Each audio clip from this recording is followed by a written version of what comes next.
Bonjour, je m'appelle Chiara et je vais parler du contexte historique de Molière.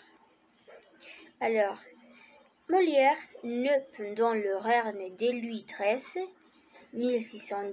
1610-1643. Richelieu, nommé ministre d'État en 1629, mène une politique active de réhabilitation du théâtre. L'utilise comme un outil de propagande monarchique. Il encourage l'ouverture des salles parisiennes qui permettent aux troupes ambulantes de se sédentariser. En 1641, Louis XIII proclame qu'il n'y a pas de l'homme à exercer la comédie dans les limites de la décence. Avec la présence de Molière dans l'entourage immédiat de Louis XIV, il semble que l'art théâtral gagne ses lettres de noblesse. L'austérité religieuse qui marque la fin du siècle freine cette évolution et provoque un retour à l'ordre moral. La création de la Comédie Française en 1680 n'est qu'une étape de la réglementation croissante de l'activité théâtrale. En 1643, année où Molière crée la troupe de l'illustre théâtre avec Madeleine Béjart, le roi Louis XIII meurt. Pendant la régence et les violents troubles qui agitent le pays, la Fronde, c'est une période de troubles et de guerres civiles qui opposent le peuple de Paris et les noblesses à Anne d'Autriche et à Mazarin. Molière sillonne la France avec l'illustre théâtre. En 1661, année où la troupe de Molière, devenue troupe de Monsieur, frère du roi, s'installe avec les comédiens italiens au Palais Royal, l'actuelle Comédie Française. Louis XIV accède au trône et s'arroge tous les pouvoirs. Et après, il rompt avec la tradition des mécénats artistiques prise en charge par les grands seigneurs pour faire de l'État le premier commanditaire des artistes, à la gloire de la monarchie absolue. Molière est alors placé sous sa protection officielle. Le roi le fait jouer régulièrement devant la cour et lui apporte son soutien lors des polémiques suscitées par ses pièces. La littérature du XVIIe siècle confirme que l'opinion de Molière sur la médecine était assez communément répandue. Molière alors s'intéresse aux découvertes de son siècle. Les attaques ridiculisent plus la suffisance de médecine que la médecine. Leur attachement maladif aux principes des anciens. Molière dispose d'une solide culture médicale. Il a pu observer les mœurs et les usages médicaux du temps durant des années. Et enfin, consulter un livre édité au XVIIe siècle à l'usage des étudiants en médecine, les œuvres de la Framboisière, œuvres complètes de Molière. De sorte que son approche comique de la médecine est fondée sur une information riche et dominée. Maintenant, je laisse la parole à mon collègue Cindy. Merci.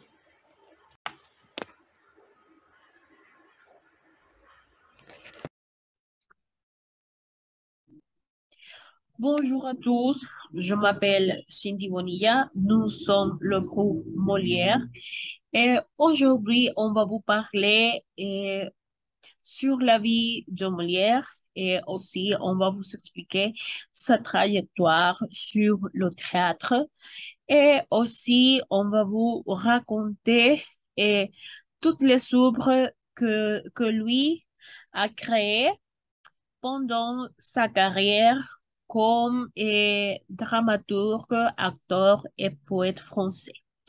Bon, pour commencer, je vais vous raconter un peu plus sur sa vie.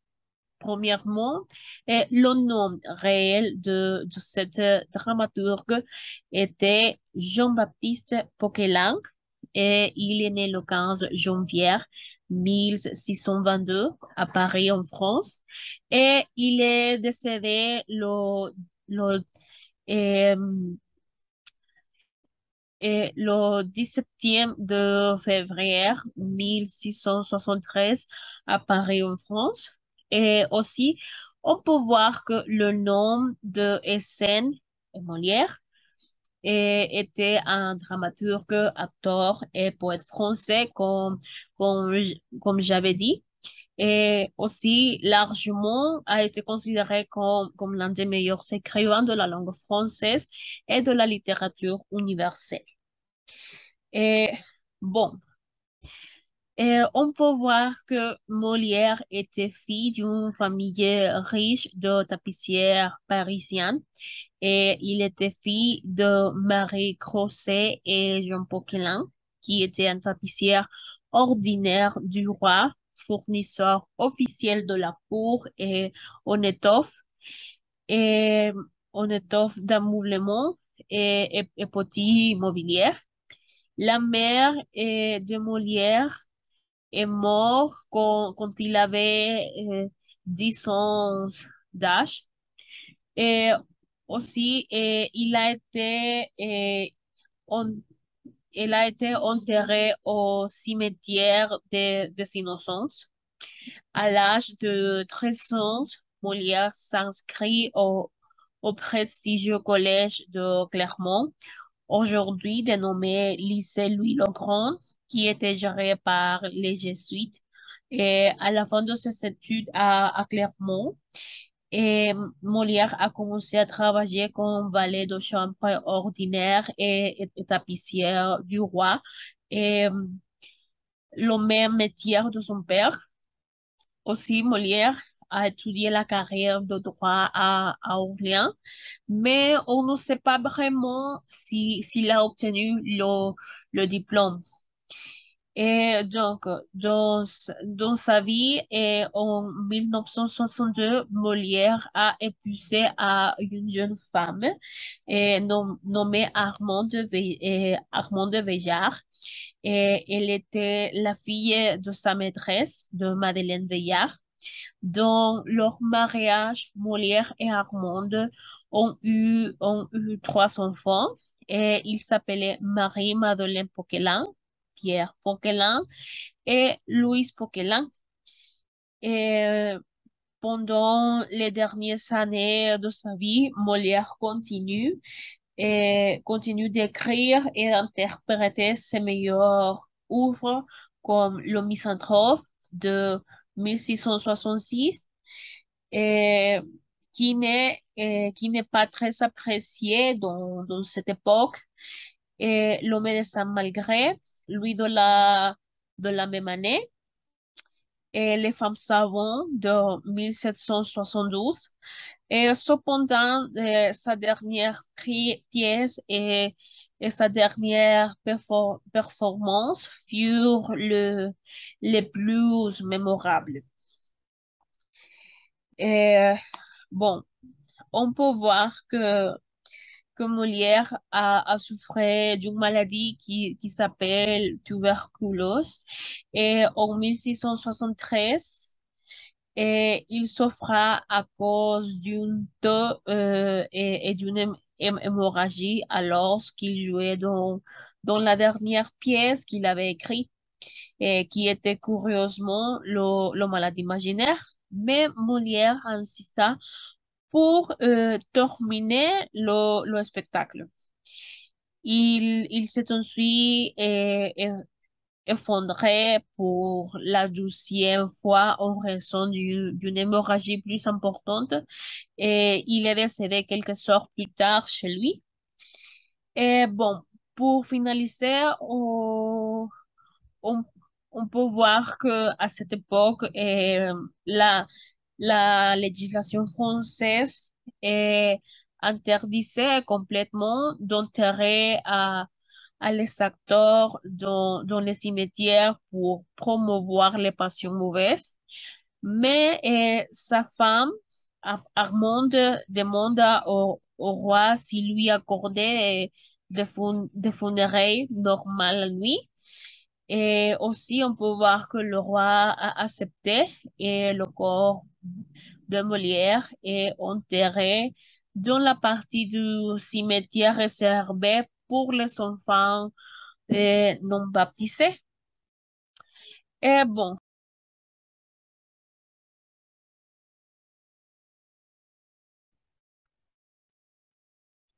et bon, alors je vais vous parler sur la première œuvre que Molière a écrite. Et il est Les Précieuses Ridicules. Et cette œuvre est une comédie en acte et en prose de Molière, représentée pour la première fois le 18 novembre 1659 au Théâtre du Petit Bourbon à Paris, en seconde partie de spectacle. Elle connut un succès considérable et qui se traduit par l'apparition d'une mode littéraire nouvelle et la satire des précieuses et de la précocité et son terme popularisé par la pièce de Molière. Et bon, alors je vais vous donner un petit résumé de cette œuvre. Et on peut voir que deux jeunes, Jean et Lagrange et Ducrasy sortent de chez Gorgius, un bourgeois de Provence récemment arrivé à Paris. Et ils sont très mécontents de l'accueil méprisant que leur ont réservé Marvelon et Catos, et respectivement fille et nièce du vieillard. Lagrange explique à son ami la manière dont il entend s'obliger des trop fières jeunes filles en leur faisant rencontrer Mascarille, son valet, un extravagant qui s'est mis dans la tête de vouloir faire l'homme de condition. Et bon, euh, on peut voir que dans le contexte historique, c'était une époque où la mode était raffinée, les personnages s'occupaient pour les choses matérielles plutôt que pour la partie émotionnelle. La femme, dans ce contexte historique, a été capable de décider qui est le bon homme pour former ou fonder une famille. Et appartient au néoclassicisme. Et le néoclassicisme était un mouvement spirituel, littéraire et culturel qui a émergé au milieu du 18e siècle et s'est maintenu presque tout le 17e siècle en France. Et aussi, ce mouvement rejette le baroque et préfère la tragédie et la comédie. Et donc, euh, je vais vous raconter euh, comment Molière a obtenu la, euh, ou comment lui s'est inspiré en plusieurs ouvrages pour, euh, pour, euh, pour créer les précieux ridicules. Pour écrire Les Précieuses ridicules, Molière s'inspire de plusieurs ouvrages parus quelques années avant de la création de sa pièce. Sa principale source semble avoir été L'héritière ridicule de Paul Escaron. Et cette pièce a été publiée en 1650 et qui a été interprétée 29 fois par la troupe de Molière entre 1659 et 1666. De cette pièce, elle-même s'inspirait d'une comédie espagnole publiée en 1647. El Mayorazgo a été une figure de Castillo Solórzano. Et Molière reprit vraisemblablement le thème du valet ridicule et déguisé en gentilhomme dans le but de séduire une jeune femme destinée à son maître. Et aussi l'opuscule satirique de Charles Sorel, Les lois de la galanterie, inventaire parodique et des moyens à mettre en œuvre pour mériter le titre de galant, fut également une source de précieux ridicules dans laquelle Molière puisa une grande part des propos et des comportements de Mascarille et de Catos et Mardolon. Et enfin, on peut voir le roman de Michel Pur, La Précieuse ou le mystère de Rouel, publié en 1656, et qui, qui sous la forme d'histoire et de sa conversation entre le protagoniste du roman, traite des thèmes de la condition féminine ou a pu exercer une influence sur les sujets de pression ridicule.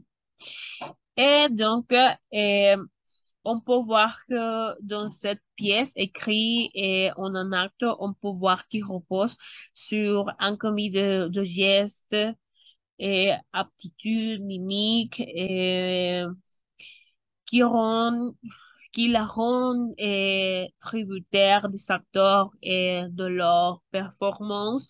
Et Molière a utilisé pour renforcer ce caractère le principe du redoublement. Et tous les personnages, bon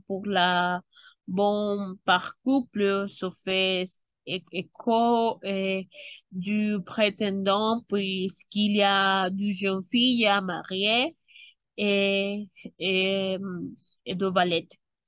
Et les discours des filles et des Valette déguisées sont phonéco et si bien que la répétition des mêmes discours ne pas engendrer le rire en soulignant leur caractère stéréotypé. Et enfin, dans l'œuvre, et on se trouve que les deux femmes, Mardelon et Catos, la fille et la nièce de Rochebus, le bon bourgeois, sont complètement humiliées par les deux hommes qui voulaient les pousser. Et bon, pour conclure, je crois que j'ai découvert l'une des meilleures pièces de Molière, car c'est un œuvre qui est sympathique, bien que très courte pour lire et, et s'amuser.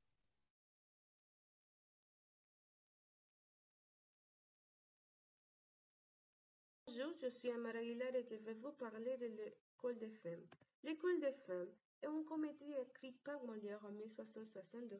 C'est le 26 décembre de 1662 qu'elle fut représentée la première fois au théâtre du Palais Royal par la troupe de Molière, dont Molière était le directeur. C'est la pièce de théâtre qui est le plus de succès et rapporte le plus à la troupe de Molière. Cette comédie de Molière en 5 actes portrait de la place de la femme dans la société au XVIIe siècle et critique des mœurs de l'époque. L'école des femmes avait suscité un scandale à l'époque. On reprochait à Molière de jouer des plaisanteries faciles et d'équivoques et de mettre sur le théâtre comique du sujet trop grave comme l'éducation morale et religieuse des femmes. Et répondre à ces détracteurs dans la pièce de la critique de l'école des femmes et dans l'impromptu de Versailles. La pièce met en scène Agnès, jeune fille naïve et soumise qui est contrainte d'épouser Arnolphe, un vieux homme qui n'est pas, mais qui l'élève depuis son enfance. Arnolphe s'est chargé de financer l'éducation d'Agnès et l'est tenu dans l'ignorance de la vie et la soumission la plus complète à son tuteur. Elle est placée sous la surveillance d'Hélène et de Georgette qui sont des serviteurs stupides. Arnolphe redoute une chose par-dessus toute, d'être un mari trompé. Mais Agnès est Maurras, un beau jeune qui l'aimait également. Malgré sa naïveté, Agnès sait comment faire parvenir une lettre à Horace, le faire entrer dans la maison et songer à fuir avec lui. Horace, quant à lui, ignorant qu'Arnolphe est le tuteur. Dernier le prend pour confident et lui raconte les recettes d'Agnès. Au moment où Horace découvrit qui est Arnolphe, on apprend qu'Agnès est la fille du seigneur Henrique, un ami du père d'Horace. Henrique accorde la main de sa fille à Horace. L'école des femmes est considérée comme un chef-d'œuvre de style et de versification. Molière se sera inspiré pour les deux premiers actes de la pièce Les précautions inutiles du poète français Escaron et de Giulio Cervantes. Les deux derniers actes sont imités de la quatrième nuit Straparola de Caravage, un conteur italien de la première moitié du XVIe siècle. Pour moi, dans l'œuvre, on peut considérer comme une critique de mariage avec une différence âgée et forcée. Mais cela est contesté car, selon les contextes, ces actes étaient normalisés et il était commun qu'ils se produisent. Alors que l'heure actuelle, ces actes sont jugés et ne sont plus autorisés. Molière écrivait sur une touche de critique sociale dans ses comédies. Merci. Bonjour, je m'appelle Sarah Yeta. Je vais parler sur l'œuvre Tartuffe. Tartuffe est la pièce de Molière la plus jouée depuis le XIXe siècle et l'œuvre de comédie qui s'était écrite par Molière en 1667 après de l'interdiction royale de l'œuvre originelle qui s'appelait L'effet des plaisirs de l'île enchantée, créée dans l'année 1664 à Versailles, et laquelle avait seulement 3 actes sur lesquels nous ne savons presque rien. Les Tartuffe est une comédie de mort qui s'adresse à la raison et à l'équilibre de chacun. Elle s'attaque à l'hypocrisie et à la fausse dévotion, et tout en faisant rire. Et la pièce fusionne le genre de la fleur française avec le thème du mariage forcé et de l'adultère, et la force italienne en opposant un vieillard libidineux qui est Tartuffe à des gens pleins et des fraîcheurs. Et dans la pièce que nous connaissons, Tartuffe est un malfaiteur et professionnel avant de tromper Orgon. Il a réalisé de nombreuses escroqueries et parvient à attirer Orgon vers lui en profitant de sa fabuleuse envers les hommes dévots. La pièce de théâtre originelle est inconnue jusqu'à notre époque, mais selon les investigateurs, celle-ci avait un personnage qui était un dévot plus pervers que dans l'œuvre modifiée. L'intention de Molière était de donner une critique dirigée à un public spécifique, et par conséquent tout cela a provoqué une grande polémique en France et surtout par les personnes religieuses des femmes morales. Et c'est pourquoi qu'au moment de la présentation, l'archevêque de l'église de Paris est intervenu et finalement l'œuvre a été interdite par le roi. Dans le texte consacré à la défense de sa pièce de Molière affirme cette attaque à l'hypocrisie religieuse critique plus probablement la dévotion qu'au nombre d'œuvres galantes d'automne était sans doute un texte provocateur. Après, l'œuvre a été modifiée, réécrite et jouée pendant l'année 1667 et sous le titre L'imposteur, avec 5 actes. Malheureusement, la pièce a été interdite encore une fois, et tout en évitant d'être jouée en scène jusqu'à l'année 1669, qu'il fut autorisé par le roi. La nouvelle pièce ou version que nous connaissons sur le nombre Tartuffe. Tartuffe respecte les unités de temps, d'espace, d'action émises par les critiques, sélectionnées des modèles linguistiques des courtisans qui correspondent également au goût de la nouvelle comédie latine, et met en scène un casting de personnages habituels dans la comédie, dans le théâtre antique, avec des œuvres comme Tartuffe et les Misanthropes. Molière a peu diffusé un modèle des comédies classiques européennes que la critique et les spectateurs ont immédiatement placé à la hauteur du meilleur théâtre classique. À la fin, je suis d'accord avec Molière et avec l'intention de commencer à remettre en question l'Église, qui dans ce moment joue un rôle très important dans la politique en France. Et donc, au nom de ses pouvoirs, ceci avait la liberté de faire des choses mauvaises au nom de Dieu. À l'époque d'écriture, Molière était fréquent par les membres de la Compagnie du Saint-Sacrement et d'autres de s'immiscer dans les riches familles pour imposer tout moral austère. À travers les personnages de Tartuffe, Molière dénonce l'hypocrisie, c'est-à-dire l'écart qui existe entre les propos et les actes. Bien évidemment, c'est l'hypocrisie religieuse qui est pointée du doigt dans cette comédie. Tartuffe incarne le faux dévot, c'est-à-dire ceux qui s'y cachent derrière l'excès de sel pour œuvrer à leur intérêt. C'est tout. Je vous laisse avec Carla Flores. Bonjour, je m'appelle Carla Flores et aujourd'hui je vais vous donner des informations sur la pièce de théâtre qui s'appelle Le mariage forcé de Molière. D'abord, je vais vous donner le contexte historique. Bien, Le mariage forcé est une comédie-ballet en un acte et en prose de Molière et Lully, représentée pour la première fois au Palais du Louvre par ordre de Sa Majesté le 29 janvier 1664 et donnée ensuite au public sur le théâtre du Palais Royal le 15 février 1664 par la troupe de Monsieur, frère unique du roi.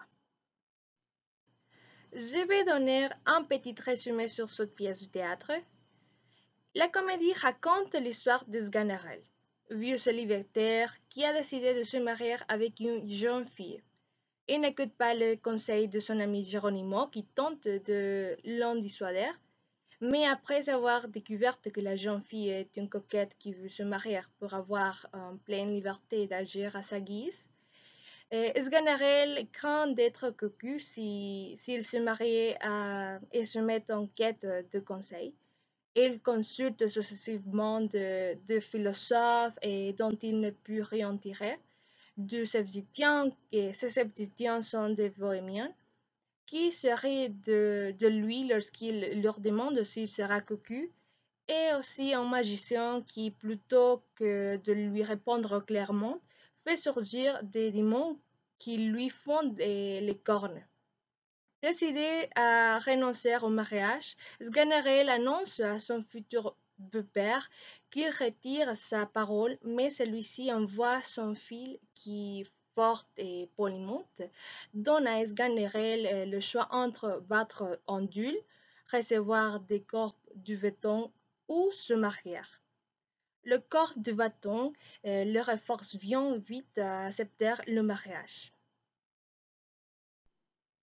Dans la vie de Molière, en 1672, suite à la rupture entre Molière et Lully, le mariage forcé fut représenté avec de nouveaux intermèdes du Amarantoine Charpentier. La première eut lieu au théâtre du Palais Royal le 8 juillet en 1672. Le comique de texte associé à des passages musicaux ainsi qu'un peu de burlesque sont appréciés de ses spectateurs à partir de 7 ans. La qualité de la mise en scène et du jeu à des acteurs plaise à tous les amoureux du théâtre. Selon les critiques positives de la presse sur cette pièce, dit que le spectateur n'a pas le temps de se nager et il suit avec plaisir les pérégrinations de Sganarelle et il cite comme lui jusqu'à la fin sur la célébration ou non de ce mariage. Une autre critique dit que tous les personnages possèdent une originalité, le volet est représenté, l'entrain et la gaieté sont présents tout au long de la pièce. Et d'autres critiques disent que c'est une heureuse manière de faire redécouvrir une pièce de répertoire de Molière rarement jouée et que la mise en scène est tout à fait remarquable. Ensuite, ce sont quelques points forts de cette pièce de théâtre. Le texte de Molière est entièrement respecté, mis à part quelques phrases en anglais ou en italien. Par exemple, lorsque Geronimo évoque le séjour à l'étranger de Sganarelle, la pièce est pleine d'humour et bien rythmée par les personnages consultés tour à tour par Sganarelle. Et le ballet sont constitués de musique et de danse de tout genre, et plus ou moins surprenantes telles que la country music, mais le spectateur se laisse prendre au jeu. Alors, cela est ma appréciation et conclusion sur cette pièce de théâtre. Alors même que Louis XIV régnait sans partage sur la France depuis Versailles, Molière critiquait la société de son temps, l'hypocrisie, le snobisme, les faux dévots, la condition des femmes, entre autres. Cette pièce était une découverte, elle fait partie de celles que je n'avais pas encore lues de Molière. On peut dire qu'elle est assez méconnue puisqu'elle est notamment très courte. J'adorais cette pièce qui reflète bien le talent de Molière en ayant recours à l'humour pour critiquer ses contemporains. Dans cette comédie, en un acte composé de 10 scènes, Molière critique la noblesse sur le mariage arrangé. En effet, son protagoniste, Sganarelle, qui est à plus de 50 ans, veut s'unir à une jeune femme pour ne pas se sentir seule. On se rend compte que Sganarelle a peur d'être cocu vu la différence d'âge. Cela nous rappelle d'autres comédies de Molière mettant en scène l'image de cocu. Enfin, et je ne sais pas si je suis la seule, mais j'ai eu l'impression que Dorimène, la promise de Sganarelle, était la veuve dans le bourgeois gentilhomme, mais ceci reste qu'une impression. Pour conclure, quel plaisir de découvrir une nouvelle pièce de Molière. En tout cas, nous retrouvons son talent pour utiliser l'humour dans le but de critiquer le savant et le mariage forcé. Et c'est une comédie courte, mais elle représente bien l'univers de Molière. Bonjour à tous, je m'appelle Gisela Nairueda et je vais vous parler de l'œuvre de Molière, La princesse de l'idée. Bon, La princesse de l'idée, c'est une comédie-ballet de Molière créé en 1664 dans le décor bien connu de la Grèce mythique et pseudo-primitive.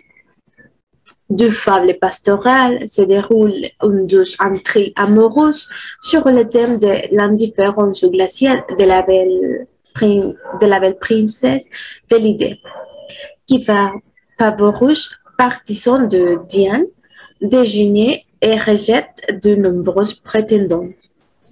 Autour de lui, Aristote, prince de Mécène, Théocle, prince de Pyle, et Euryale d'Ithaque, venu à Élysée à l'occasion de certains jeux d'athlétisme et rivalisation de galanterie. Mais Euryale, plus rusée que les auteurs, avec l'aide du bouffon du cours Moron, pense un moment changer de tactique et impressionner la princesse par une démonstration d'indifférence. C'est l'exciter et arrêter la jeune femme à qui rien de pareil n'est jamais arrivé. Pour provoquer la gelée du réveil, il annonce qu'il a finalement tranché en faveur d'Aristote. Et Euryale, de son côté, déclarait que les remerciements de Cynthia, la cousine de la princesse. Tout se termine bien sûr par le trompet de l'amour et heureuse union de deux gens en gens. Les 5 courts actes de la comédie sont agrémentés de danser et de chanter. C'est détourné et scénique bien confessant le thème frivole et l'exécution accélérée et révèle, en plus d'une scène heureuse. La médiumétrie avec celle-ci, comme avec d'autres compositions de ce genre. Molière reprenant la matière romanesque usée de la précieuse littérature qui trompe dans la première moitié du siècle. Introduit dans ce bien joli cours de l'analyse psychologique et une agilité d'expression qui annonce le chemin de ses contemporains et ceux à venir suivront plus tard et qui conduira à la finesse pénétrante du merveilleux. À ce que je respecte, Molière ne se demande jamais. Ses œuvres comiques sont plus interprétées que celles n'importe quel dramaturge actuel car il a su frapper la touche à mon chemin. Entre dénonciation et satire, moquerie et correction des coutumes exagérées de la France au milieu du XVIIe siècle. Il était lui-même chargé de jouer dans plusieurs de ses œuvres, en l'occurrence dans la pièce de La princesse de l'idée, il a joué le rôle du bouffon nommé Moron, qui avait beaucoup d'importance pour unir la princesse de l'idée et le prince d'Ithaque. C'est une pièce où l'on peut voir différentes pièces musicales de son époque. C'est une œuvre diversante car elle comprend romance et comédie. Elle est parfaitement équilibrée, nous donnant un bon développement du personnage et se terminant par un fin qu'on pourrait dire sujet heureux pour tout le monde. Bon, c'est tout ce que j'ai pu partager avec vous sur mon travail. J'espère qu'il vous a plu. Maintenant, je vous laisse avec ma collègue Laura Padilla. Merci Gisèle d'imaginer la parole. Premièrement, bonjour à tous, je suis Laura et je vais continuer à parler de les œuvres du Molière. L'œuvre que j'ai choisi s'appelle La mort médisane. C'est une belle comédie-valette construite en 3 actes et écrite en prose avec la musique de Jean-Baptiste Lully. Cette œuvre a été présentée la première fois au château de Versailles le 14 septembre 1665 et après à Paris au théâtre du Palais Royal le 22 septembre de la même année. Alors, je vais présenter le personnage de cette œuvre. Sganarelle, père de Lucinde. C'est un père possessif. Il épeut infiniment sa fille, qu'il faut garder jalousement par lui. Il est têtu et resté sourd aux supplications de sa fille. Lucinde, fille de Sganarelle et amante de Clitandre, c'est un enfant jugé par son père qui la confie des bijoux et des tapisseries. Seulement la jeune femme désire ardemment autre chose, se marie. Et avec la complicité de sa servante, elle va accomplir son dessein.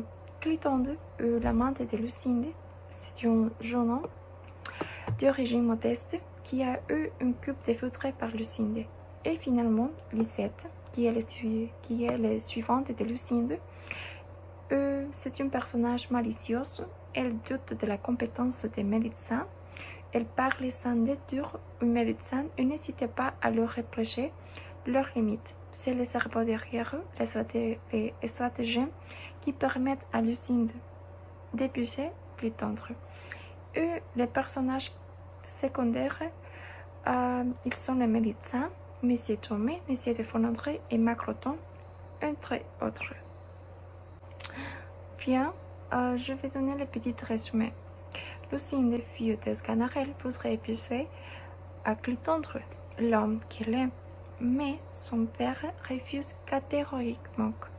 Elle prend alors être malade, aidée dans son entreprise par sa suivante, Lisette. Sganarelle doit alors faire venir toutes les médecins pour qu'ils auscultent Lucinde, mais il ne comprend pas ce qu'elle a eu, se ridiculisant en essayant de trouver des causes à son mal.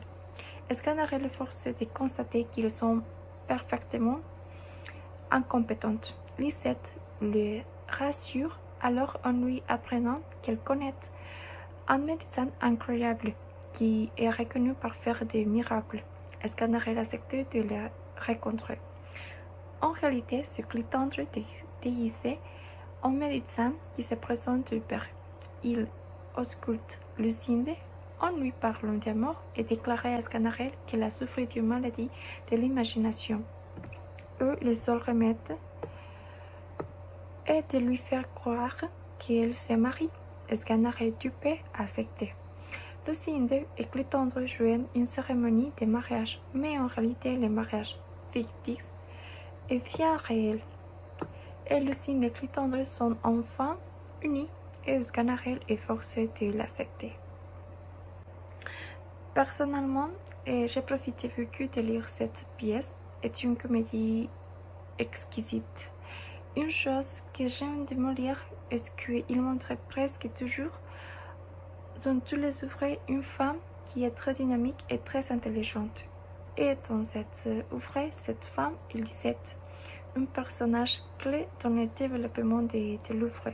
Elle est une femme qui n'a pas peur pour expresser ses sentiments et de dire la vérité. Définitivement, j'adore beaucoup ce personnage. Une caractéristique de Molière est qu'il raconte les problèmes de la société, mais d'une manière amusante. Et clairement, dans cette œuvre, les critiques est pour les médecins de cette époque. D'autre part, il montrait la inégalité entre les différentes classes sociales. Par exemple, dans les classes hautes, nous avons à Sganarelle et dans la classe bas à Clitandre, non? Et qui, à mon avis, un sujet qui est présent encore dans notre société, les inégalités. Et avec ça, je finis. Merci de votre attention et je vous laisse avec ma camarade Kerly qui va continuer l'exposition. Bonjour à tous, je m'appelle Kerlin Torres. Je vais présenter la pièce Don Juan et le Festin de Pierre. Et c'est une pièce du théâtre en 5 actes et de Jean-Baptiste Poquelin, connu sur le nom de Molière, et représenté pour la première fois en 1665 au théâtre du Palais Royal à Paris. Il est représentatif d'une tragédie classique et la pièce se termine avec la mort du personnage principal. On peut aussi remarquer pourquoi on dit le festin de Pierre. Bon. Et la statue est comme un bureau et c'est elle qui l'invite à lui prendre la main puis l'entraîne. Le sous-titre de ce pièce est le festin de pierre et le maître de ce festin c'est lui. La statue est une figure du destin. Et cette pièce aborde aussi le thème de l'infidélité, la trahison, les mensonges, le mépris, la blasphème, la séduction, l'amour et le ridicule. La pièce raconte un grand succès lors de la première présentation le 15 février de 1665. Molière y interprète le rôle de Sganarelle et s'est assuré l'appui du roi par l'aspect moralisateur de la fin. Pourtant, le débat condamne la côté subversif de la pièce et reproche à Molière d'avoir confié la morale à un valet ridicule. Il s'assure à faire interdire la pièce qui ne sera pas reprisée après la trêve pascale. Et on peut aussi donner un titre différents actes selon l'aspect de la personnalité de Don Juan et que chacun au révèle. Et l'acte 1, Don Juan l'infidèle. Acte 2, Don Juan le séducteur. Acte 3, Don Juan le libertin, un grand seigneur. Et acte 4, Don Juan l'inhumaine. Et acte 5, Don Juan l'hypocrite. Et afin de connaître mieux la pièce, je vais vous donner un petit résumé. Don Juan est un seigneur libertin qui vient d'abandonner sa dernière épouse, Elvire, qu'il avait enlevée d'une couvent. Inconstante, il va de conquête amoureuse en conquête amoureuse et on le retrouve à séduire des jeunes paysannes en leur promettant le mariage. Poursuivi par les frères d'Elvire qui veulent venger leur sort déshonoré, Don Juan rencontre un paysan qu'il tente de corrompre en lui demandant de jurer. Puis, il trouve la tombe d'un commandeur, un respectable qu'il a tué en duel. Il se moque de lui et en convivant sa statue à dîner avec lui. De retour chez lui, défile dans son appartement un de ses créanciers, son père, Elvire et la statue du commandeur. Tu l'invites à revenir dans les trois chemins et payer ses dettes, respecter ou tuer, recevoir l'amour de Dieu et respecter et accepter le repentir. Et Don Juan se joue de ces personnages et en adoptant une attitude hypocrite.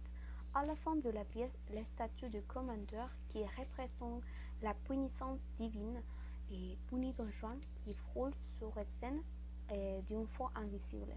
Sganarelle restait à pleurer et à réclamer ce gars empaillé.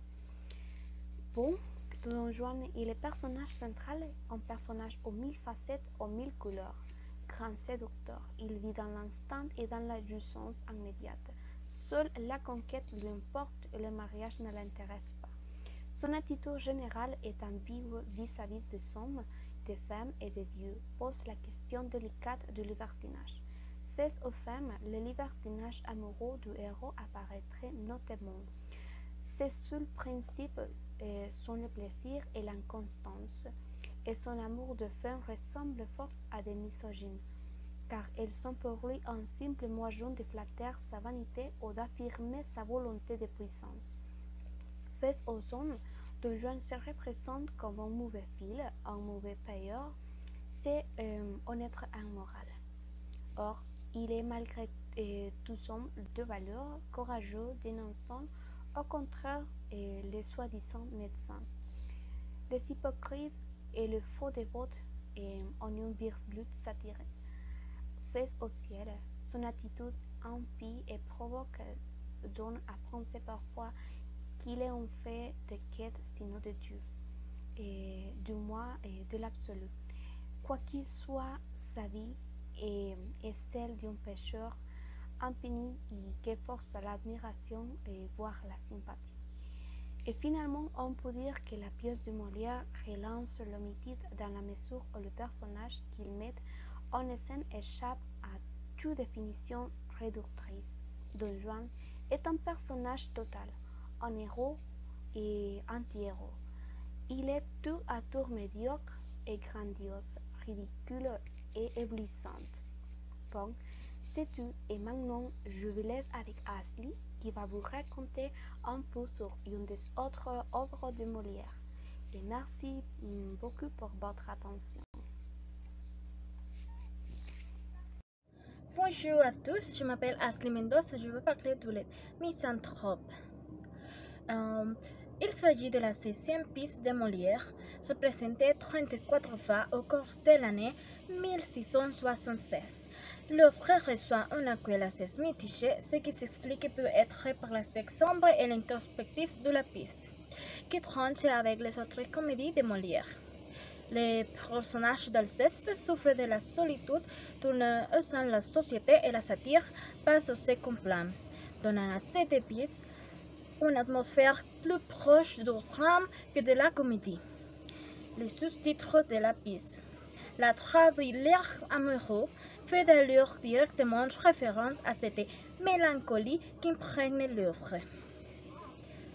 En effet, un travers est une personne qui étymologiquement souffre d'un excès de ville noire dans la théorie médiévale des humeurs. Ce déséquilibre entraîne irritabilité et tristesse.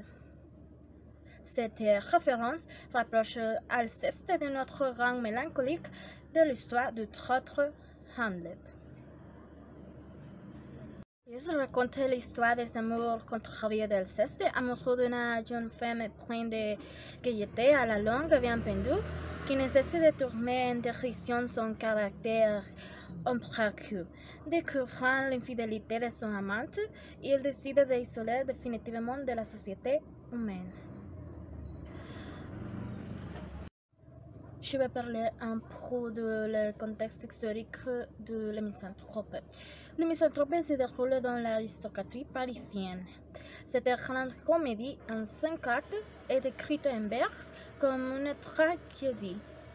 Elle met l'auteur d'un sujet sérieux des scènes de farce empruntées à l'actualité, l'hypocrisie à la cour, à une peinture des mœurs de la société.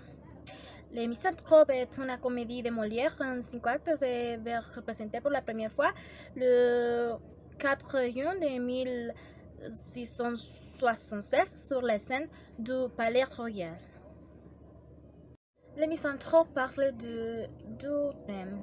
Le premier, c'est l'amour, principal ressort de la comédie. Contrairement au code de genre, les amoureux ne surmontent pas les obstacles qui se présentent devant eux.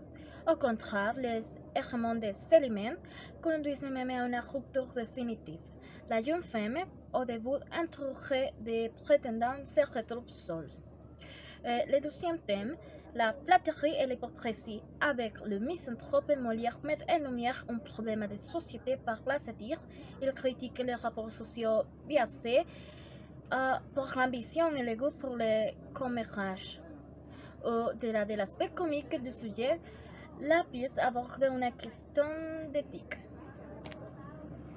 Je vais donner un petit résumé de Le Misanthrope. Alceste est un homme qui porte peu d'affection à semblables. Misanthrope signifie qu'un grec qui n'aimait pas les hommes et détestait surtout l'hypocrisie.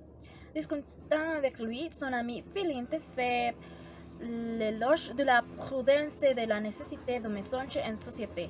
Alceste le recuse mais pratique son goût de la sincérité en disant à un acteur Oronte veut lui faire entendre son honneur que franchement, il ce texte est bon à mettre au cabinet, ce qui à l'époque veut dire le garder dans son bureau, ne pas le faire connaître.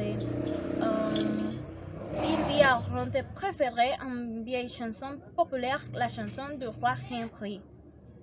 Mais son intransigeance entre en conflit avec les exigences de sa passion, alors que plusieurs femmes l'applaudissent à Sinué, la conciliante liante s'intéresse à lui, il nourrit un amour exclusif pour Célimène. Or, celle-ci est une coquette et une jeune femme soucieuse de plaire qui adore la méchanceté de la conversation mondaine et ses crises de jeu perverses des petits marquis de son entourage. Alceste veut la demander en mariage, mais il ne parvient pas à obtenir une réponse, puisqu'elle est dans son tourbillon de relations superficielles. Arsinoé, vient précisément l'avertir que Célimène n'est pas une femme virtueuse comme elle qu'elle a des preuves de ses mensonges. Il ne vaut rien en train de poursuivre ses déclarations d'amour à Célimène. Au dernier acte portant la réalité du comportement de la jeune femme, apparaît enfin à Alceste grâce à des lettres privées lues en public. Elle a écrit des choses cruelles sur ceux qu'elle traitait un ami et même sur Alceste. L'entourage de la jeune femme l'abandonne, sauf Alceste qui lui propose de se retirer avec lui dans son désert. Célimène préfère éviter un tel mariage en s'en va. Alceste tente d'attirer à lui Arsinoé qui ne veut plus de revoque de madame, et Eliade qui s'est déjà promise à Philinte. Laissé à sa sollicitude, Alceste se dit à lui-même: trahi de toutes parts, accablé d'injustice, je vais sortir d'un gouffre au triomphant Lévis et chercher sur la terre un endroit écarté où d'être homme d'honneur on ait la liberté. Misanthrope ou Molière a sans doute exprimé le plus sens de leur intime et la pièce de son répertoire qui fait le plus éclairer le cadre de la comédie, la satire de la mondanité passée au second plan, derrière une mise en nous de la souffrance produite par la difficulté d'aimer et d'être aimé. Molière est-il Alceste, c'est mal aimé, c'est amoureux de Daniel? On peut le penser. Il sait aussi et surtout d'un autre aspect du personnage, un autre constamment blessé et ceci par un sentiment de solitude dans un monde superficiel. Merci beaucoup pour votre attention. Ok, bonjour à tous. Dans cette petite partie, on va parler un peu plus sur l'Avare. Ok, on va commencer avec un peu de contexte historique de l'époque. Dans le XVIIe siècle, et ce siècle a été le siècle des Avares, parce que l'or est devenu de plus en plus rare, ce qui entraîne l'augmentation des impôts. De révoltes sont lancées contre les dirigeants du pays. Au XVIIe siècle aussi, les filles ont un choix très restringé,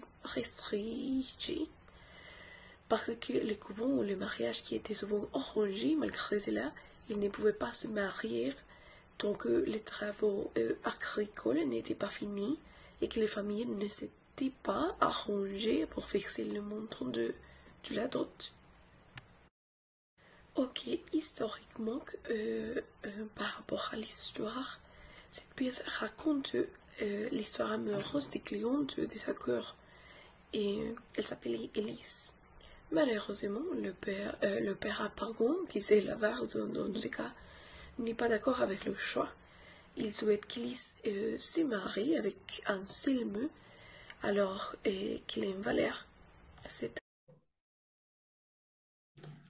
Bonjour, je m'appelle Gabriela Padilla et je vais vous parler de l'œuvre Monsieur de Pourceaugnac.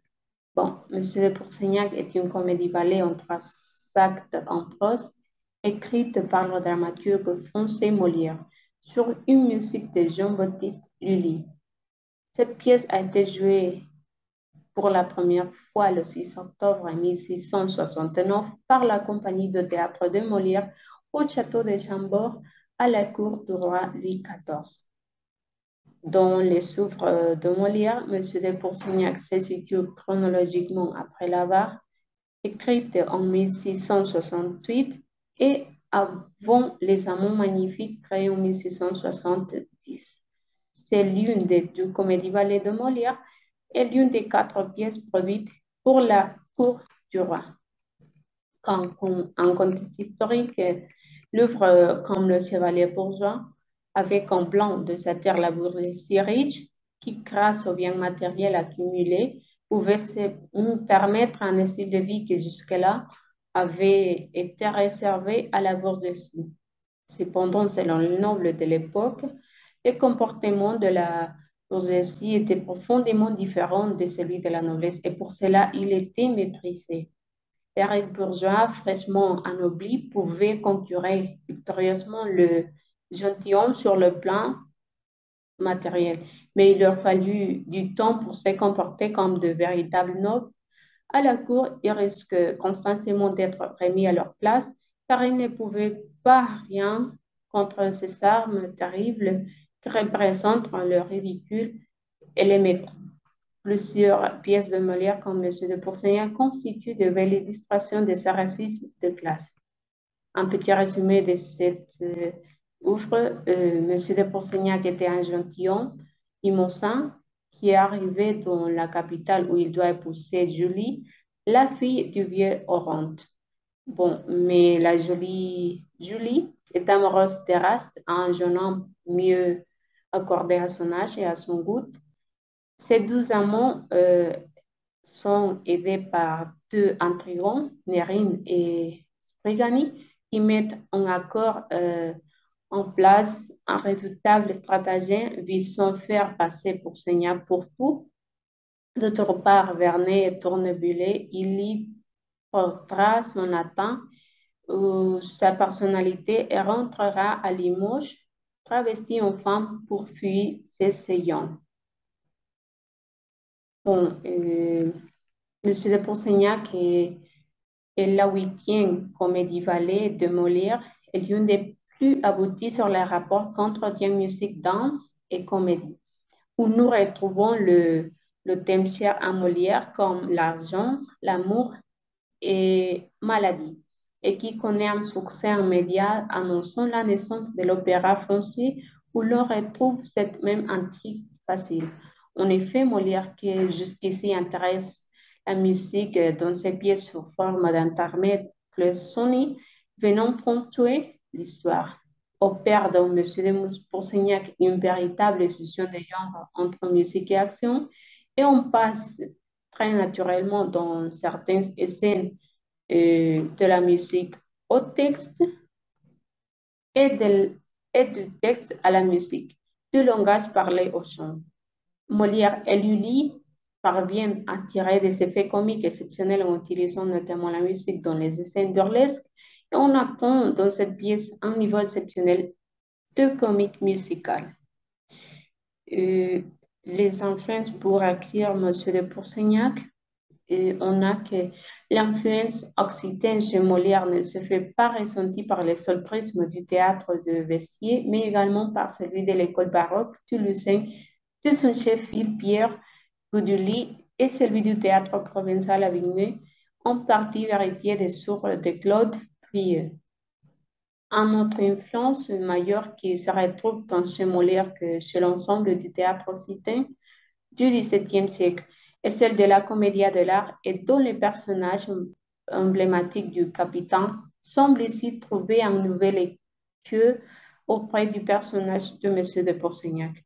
Bon, il s'agit ainsi d'un exemple parmi de nombreux autres de l'ouverture de Molière à la question linguistique et qui développera davantage dans Le Malade imaginaire, notamment. Molière connaissait le Languedoc pour y avoir séjourné du temps où il dirigeait les tournées de sa troupe ambulante. Comme point fort dans cette œuvre, dès le début, nous comprenons que la qualité sera là. La cohérence et l'harmonie entre cette troupe du théâtre de l'Oventé très active Bussy à Orléans et l'ensemble musical baroque. La revue séduit. Comédiens et chanteurs sont au même niveau de talent et de justesse. C'est simple, son épreuve, mais mine de rien, rempli de références théâtrales empruntées à la commedia de l'art. Le thème de Molière nous parle encore aujourd'hui quand Pourceaugnac débarque un grand naïf à la capitale et que des médecins à la mode le persuadent qu'il est malade. De nos jours, on lui dirait qu'il est allergique au gluten ou bien il serait gravé de quinoa et posé au citron chaud le matin. Molière a aussi sa polygamie car au moins 12 anciens avec des marmots viennent réclamer leur droit. Sans parler de la parodie du procès fait à Pourceaugnac. Comme conclusion, comme dans à peu près toutes les comédies de Molière, on retrouve dans M. de Pourceaugnac le thème du mariage forcé et l'incompétence des médecins. Et comme à chaque fois s'oppose le désir d'une jeunesse amoureuse et rusée au pouvoir d'une vieille autorité et opposante. Cette pièce semble marquer plus que les autres la totale réussite de la collaboration entre Molière et Lully, la dramaturgie du texte théâtral et celle du texte musical sont intimement liées. Avant l'intervention des médecins, dont la consultation et la reproduction à peine chargées de pratiques médicales de l'époque, Molière fit un nouveau pas dans sa satire des médecins qui allait attendre son apogée avec sa dernière pièce, Le Malade imaginaire. Ainsi, M. de Pourceaugnac est une grosse farce burlesque et d'une brutalité et d'une cruauté qui se prennent. Comme opinion, enfin, M. de Pourceaugnac est une œuvre qui emploie plusieurs langues et je pense que ça fait l'œuvre un peu plus intéressante. Il y a des couples de ces scènes, par exemple les scènes 8 et 9 du premier acte qui sont rédigées en italien et aussi des passages du deuxième acte qui sont écrits en langue de Sien, qui est un dialecte de l'occitan, et enfin la langue patois-picard, qui est une langue romane traditionnellement parlée en France dans une partie de la région Haut de France. Le picard est un élément de l'ensemble dialectal désigné comme langue d'œil. Merci. Bonjour à tous, je m'appelle Edwin Castro et aujourd'hui je vais vous parler sur Les Bourgeois gentilshommes de Molière. Les Bourgeois gentilshommes est une comédie-ballet de Molière en 3 puis 5 actes comportant respectivement 2, 5, 16, 5, 6 scènes, une en prose sauf les entrées des ballets qui sont en vers, représenté pour la première fois le 14 octobre 1670 devant la cour de Louis XIV au château de Chambord par la troupe de Molière. La musique est de Jean-Baptiste Lully, les ballets de Pierre Vauchon, les décors de Carlo Bigarani et les costumes du chevalier d'Arvio. D'accord, maintenant je vais vous donner le contexte historique environ cette œuvre. L'origine immédiate de l'œuvre est liée au scandale provoqué par un ambassadeur turc lors de sa venue le 5 novembre 1669. Louis XIV reçoit Soliman Aga, un envoyé du sultan de l'Empire ottoman, Mehmed IV. Le rat soleil a déployé toutes les faces dont il est capable pour impressionner l'ambassadeur turc. Son brocadeur est tellement couvert de diamants qu'il semblait environné de lumière. Pourtant, au sortir de la réception, l'invité aurait dit à ses proches: dans mon pays, lorsque le grand seigneur se montre au peuple, son cheval est plus richement orné que la vie que je viens de voir. L'anecdote fait le tour de la cour et Louis XIV, piqué au vif, cherche un moyen de ridiculiser le Turc dont l'ambassadeur a osé de ne pas être ébloui par le roi soleil. D'accord, maintenant je vais vous donner un petit résumé de l'œuvre. Monsieur Jourdan est un bourgeois d'origine modeste mais fier d'être devenu riche. Il entend acquérir les manières des gens de qualité et il décide de commencer une nouvelle vie plus conforme à sa nouvelle condition et se lance dans les apprentissages des arts, de la danse, de la musique et de la philosophie, autant de choses qui lui paraissent indispensables à sa condition de gentilhomme. Il courtise Dorimène, une marquise veuve, amenée sous toit par son amant, un comte autoritaire qui en temps vient profiter de la naïveté de M. Jourdan et de Dorimène. Sa femme, et Nicole, sa servante, se moque de lui, puis s'inquiète de le voir aussi envieux et tentant de le ramener à la réalité du prochain mariage de sa fille Lucille avec Cléante. Mais ce dernier n'étant pas gentilhomme, M. Jourdan refuse cette union. Cléante décide alors d'entrer dans le jeu des rêves de noblesse de M. Jourdan et avec l'aide de son valet Covieille, il se fait passer pour le fils du grand turc.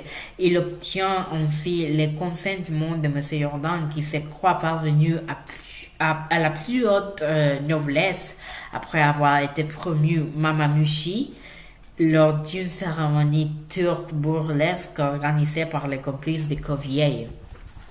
D'accord, maintenant je vais vous donner mon opinion sur l'offre. Derrière les danses et les chants, Molière n'oublie pas les projets satiriques de toute comédie. Le titre seul est déjà significatif, en accolant du substantif antinomique que Molière donne dans cette expression oxymorique le sens de la prétention de M. Jourdan.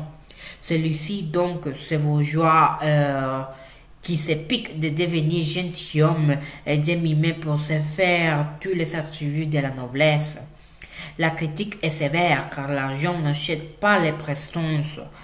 Et malgré des cours de chant, de danse, d'escrime, de philosophie, malgré un nouvel avis et l'espoir d'une riche maîtresse, M. Jourdan reste ce que la nature l'a fait, selon une conception immobiliste de la société divisée en castes rigides.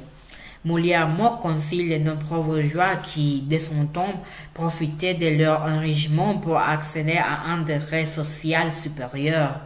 Parallèlement, il fustigue cette monarchie absolue mise en place par Louis XIV au moment où la noblesse n'était plus en mesure de subvenir à ses dépenses des cours extravagants et était contrainte, tout comme les monarques déjà, d'emprunter à une riche bourgeoise marchande. La force du Molière est sans aucun doute sa capacité à faire rire tout en faisant réfléchir. Les mots sont comiques, toutes les situations, mais tout cela permet également de se rendre compte des diverses manipulations que nous pouvons tous rencontrer en société. Si l'un des personnages use des flatteries pour obtenir de l'argent et s'éloigne donc du profil du gentilhomme, la séquence succombe à la flatterie et s'égorge de vanité. De fait, il s'éloigne lui aussi du gentilhomme avec ses sentiments égoïstes et vaniteux. Merci beaucoup pour votre attention.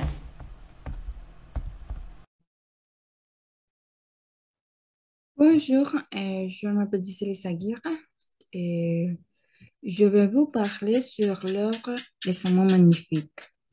Les Amants Magnifiques est décrit comme une comédie-ballet et écrit en 5 actes et aussi comme une comédie héroïque. Il faisait partie d'un grand divertissement commandé par Louis XIV et Madame de Montespan. C'était une pièce à machine qui incorporait tous les effets de scène. La pièce était destinée à éblouir le public. Les Amants Magnifiques, y compris des intermèdes, et a été écrit par Molière sur une musique de Jean-Baptiste Lully. Il fut créé le 4 février 1670 à Saint-Germain-en-Laye en France. Elle résulte pour les festivités du carnaval en France. Ce divertissement théâtral offrait un grand divertissement et aussi une grande diversité de formules dont l'atmosphère de poésie et de fantaisie et de la pastorale. Les scènes dansées succèdent aux scènes parlées. Au milieu des interventions chantées par des solistes des jours, la danse et la pantomime doivent permettre aux interprètes amateurs de se mêler aux professionnels. Louis XIV, passionné par la danse, devait danser lui-même sous les costumes de Neptune, puis sur celui d'Apollon. Il y renoncera finalement dans un nouveau souci de dignité. Le recours au machin accroît encore la féerie d'un spectacle qui permet lui-même et on scène une succession de scènes censées être offertes par deux rois qui rivalisent pour gagner le cœur d'une princesse. Cette mise en abîme constitue un des attraits majeurs des amants magnifiques. Comme on l'indique l'avant-propos, c'est le roi lui-même qui a choisi le sujet très romanesque et conventionnel de cet spectacle, représenté pour la première fois devant la cour à Saint-Germain dans le cadre du grand divertissement royal. Les amants magnifiques qui nécessitent une mise en scène fastueuse ne seront pas repris pour le public parisien. Dans ce type de spectacle, le texte a pour première fonction d'assurer l'union de l'action dramatique avec la musique et la danse. Mais Molière ajoute une touche de réalisme à cette comédie sentimentale, pleine de délicatesse, et en y introduisant et reconnaître une critique de l'astrologie très envoyée à la cour. Je vais vous donner aussi un petit résumé de tous les chapitres et les actes de l'œuvre. De manière générale, l'œuvre nous dit que dans une Grèce de convention mélange, la mythologie à l'idéal champêtre du roi rivalise d'invention pour conquérir Éryphile en déployant pour elle et sa mère. Bon, et les enchantements des fêtes fastueuses, c'est sans compter sur celui qui règne déjà sur son cœur, qui est Socrate, un courageux général dont le seul défaut est d'être sans naissance. Comment la fille de la princesse Aristion pourrait-elle envisager une mésalliance? Socrate deviendra digne d'Éryphile en sauvant sa mère menacée par un féroce sanglier. Acte 1. En Thessalie, dans la délicieuse vallée de Tompé, Socrate promenade sa mélancolie tandis que se déroule la sumptueuse fête que le prince Ifricat donne en honneur d'Éryphile et de sa mère Aristion. Socrate ne put cacher son amour pour la belle Éryphile, tout en mille et mille magnificences. Mais Éryphile semble insensible aux efforts de ces deux princes, Timocle et Ifricat. Aristion, la mère d'Éryphile, charge Socrate de sonder le cœur de sa fille. Acte 2. Clytidas plaide habilement auprès d'Éryphile, la cause de Socrate, qui a vu à la jeune fille qu'il a été chargé de sonder son cœur. Éryphile demande à Socrate de lui dire qui elle doit choisir entre Timocle et Ifricat. On vient convier la princesse à de nouvelles réjouissances, ce qui dispense fort heureusement Socrate d'avoir à lui donner une réponse. Acte 3. On presse Éryphile de choisir entre deux prétendantes. Aristion l'assure qu'elle respectera ses sentiments. Socrate est de nouveau érigé en juge. L'astrologue Anasarque propose d'avoir recours à son art pour trancher la question. Une discussion s'engage sur les mérites de l'astrologie à laquelle Ariston fait toute confiance. Acte 4. Ariston engage sa fille à lui parler à cour ouvert. Vénus fait alors son apparition pour enjoindre Ariston de choisir pour joindre celui qui lui sauvera la vie. On découvre qu'Anaxarque est surtout préoccupé d'assurer sa fortune et celle de son fils en aidant. Ifricat, dont les promesses sont les alléchantes que celles de son rival. Une fausse embuscade doit permettre à Ifricat de se stratagèmes assurer le mariage d'Ifricat avec Eriphyle. Cette dernière confie à Sostrate qu'elle aime, mais qu'elle ne peut pas l'épouser en raison de la différence de leurs conditions. Le jeune homme est désespéré. Acte 5. Eriphyle est en proie à une profonde tristesse. Quand Clytius vient lui annoncer qu'elle peut épouser Sostrate, lequel vient de sauver sa mère de l'attaque d'un sanglier. Le fauveau Anasarque est démasqué et les deux princes qu'il a avoués à des fausses promesses sont furieux contre lui. Ifricat et Timoclès préfèrent de menacer contre Aristion qui a préféré donner sa fille à Sostrate. La mère d'Eriphyle leur accorde son pardon en invitant chacun à assister à la fête des Jeux Phrygiens. Merci.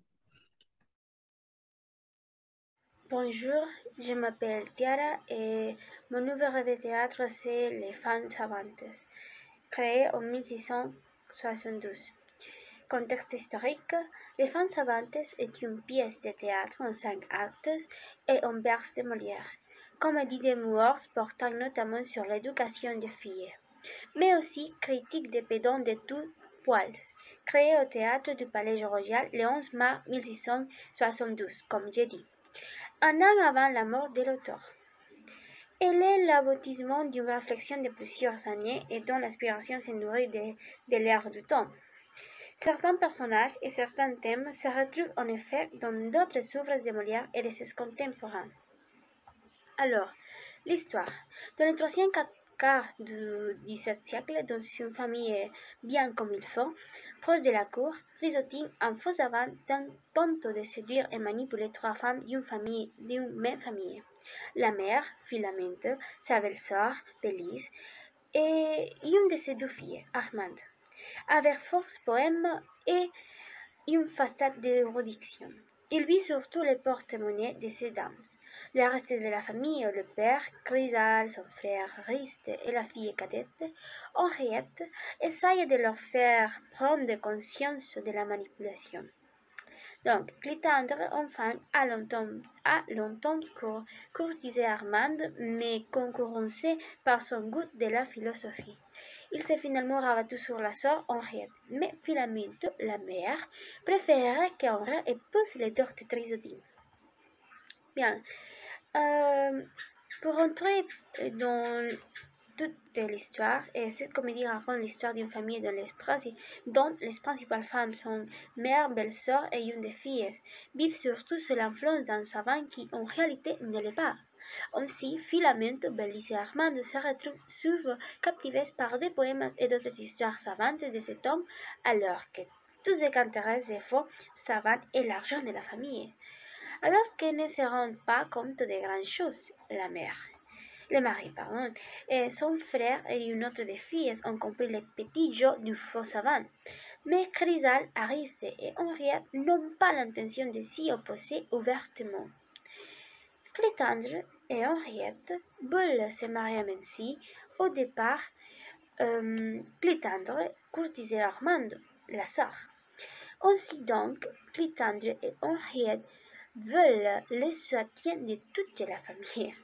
Le père et l'oncle sont d'accord pour le mariage, mais ce n'est pas le cas des trois femmes savantes, Philaminte, Bélise et Armande. La mère veut qu'Henriette épouse plutôt Trisotile, dans le but de garder science, philosophie et savant à la maison. Le père ne veut toujours pas vraiment s'opposer au désir de sa femme.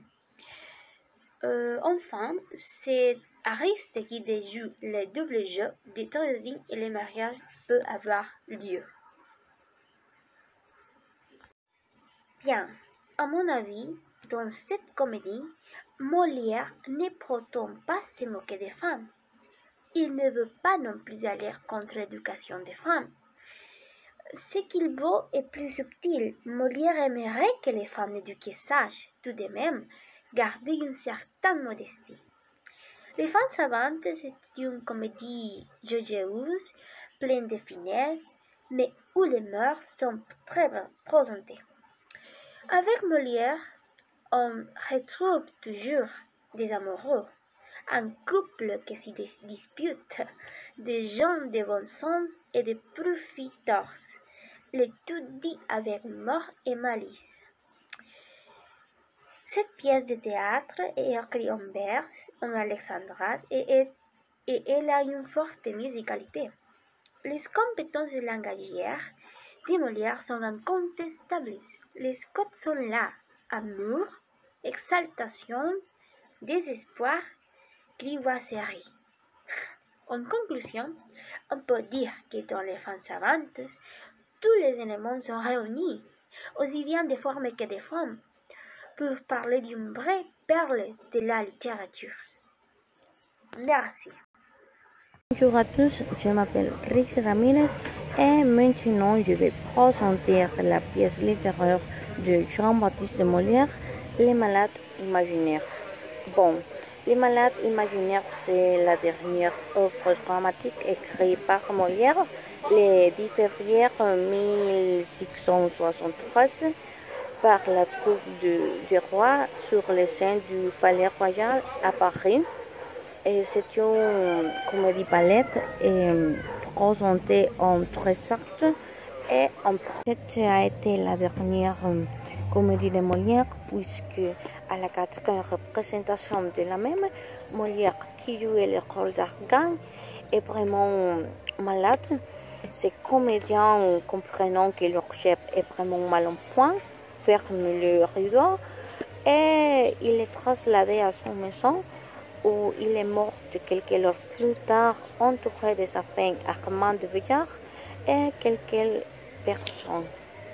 Personnages sont Argan, malade imaginaire, Bénigne, seconde femme d'Argan, Angélique, fille d'Argan et l'amante de Cléante, Toinette, sorbante d'Argan, Louison, fille cadette d'Argan, et Bélard, de frère d'Argan, Monsieur Diafoirou, médecin, Thomas Diafoirou, fille de Monsieur Diafoirou et amante forcée d'Angélique, Monsieur Bourgon, médecin d'Argan, Monsieur Florent, apothicaire et Monsieur Bonifoy, notaire.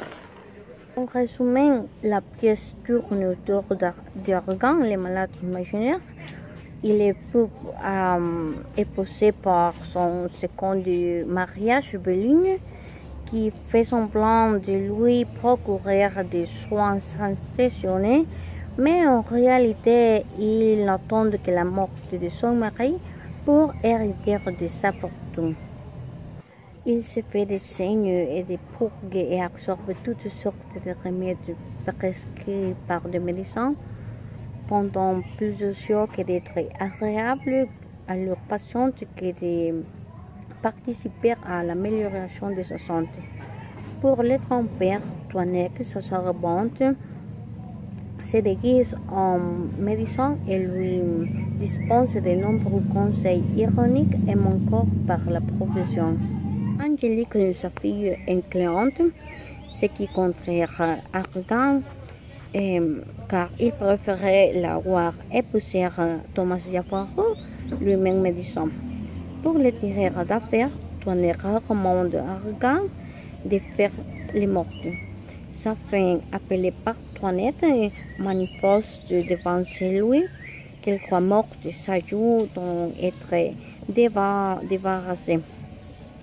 Angélique, appelée ensuite par Toinette, manifeste un chagrin sincère à la mort de son père, qui arrête aussitôt son joug et accepte l'union avec Cléante à la condition que celui-ci devienne médecin. Bellarde, Fred Argan, conseille à ce dernier de se devenir médecin à son tour, menant à une fin burlesque de la pièce, à savoir la cérémonie bouffonne de l'intromission du malade imaginaire comme médecin. Cet ouvrage devient une satire du médecin, la satire de notre époque à la mort.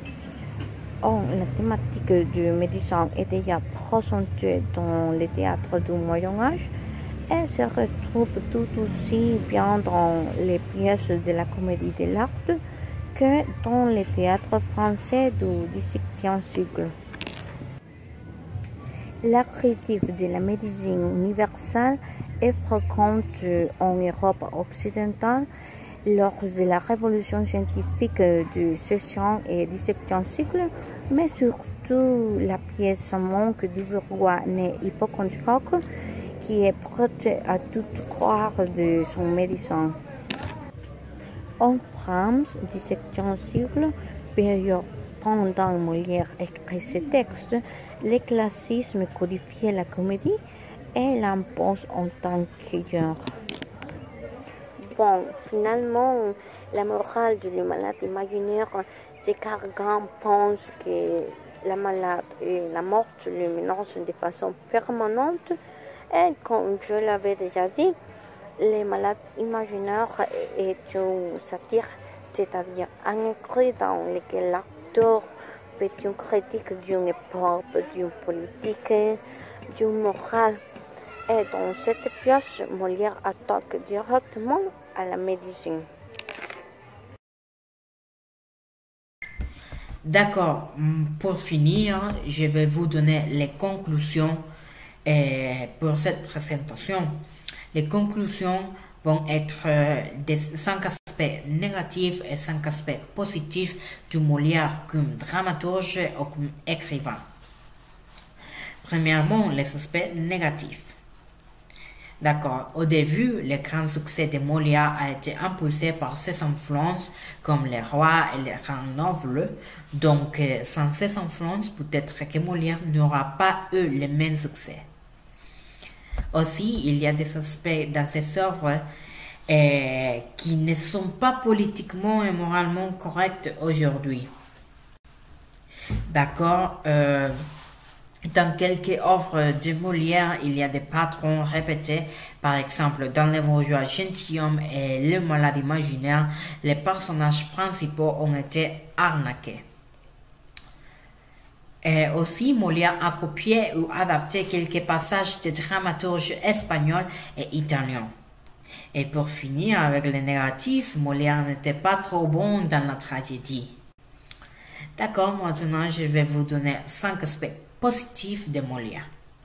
Molière est l'écrivain le plus représentatif de la langue française internationalement. Aussi, il a été un génie de la publicité et du marketing pour son temps. Et son écriture n'était pas monotone en tant que lexique et vocabulaire. Il utilisait tous les registres et les dialectes du français dans ce temps. Il a changé le théâtre français. Il faisait des critiques sociaux basées sur la société et quelques aspects politiques de son temps avec la comédie. Et pour finir, ces œuvres sont jouées toujours aujourd'hui dans le théâtre environ le monde. Donc, c'était notre présentation. Merci beaucoup pour l'attention.